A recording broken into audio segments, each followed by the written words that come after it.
কালকে বাজারে গেছিলাম কিছু সবজি কেনার জন্য। তো ফলের দোকানে যাইলাম। আসমান বলল, আম্মু এই ফলটা কিনে দাও। কী ফল এটা? কী ফল? অ্যাভোকাডো। তো আমি বললাম, এটা দিয়ে তুমি কী করবে? আমি একটু এক্সপেরিমেন্ট করবো। আমাকে একটু কম দামি ফল নাও। পরে করে না, এটা দিয়েই করব। তো আমি বললাম, আচ্ছা ঠিক আছে, চলো একটা নিয়ে খাইয়া দেখি কেমন। ভালো লাগলে নেক্সট টাইমে রুহানি যদি পছন্দ করে তাহলে আরেকটা আবার নিব নে ইনশাল্লাহ, বেশি করে। তো দোকানদাররে জিজ্ঞেস করলাম দাম কত। 1100 টাকা কেজি না 1800 টাকা কেজি বলছে, আমার ঠিক মনে নেই। তারপরে আসমানকে বললাম একটাই নাও। পরে একটা নিলাম। এটার ওজন 250 গ্রাম।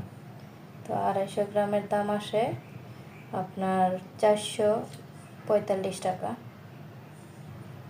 মানে 500 টাকার কাছাকাছি। এখন বাসায় না চিন্তা করতেছে এটা কি খাবো নাকি সুকেজে সাজায় রাখবো। এই এতটুকু একটা ফল 445 টাকা, মানে 500 টাকার কাছাকাছি। এটা কাছে হইল।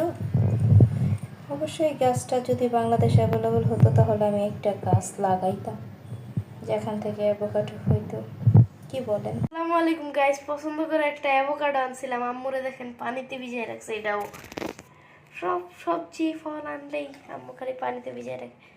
চলেন দেখি ভিতরে কিরকম।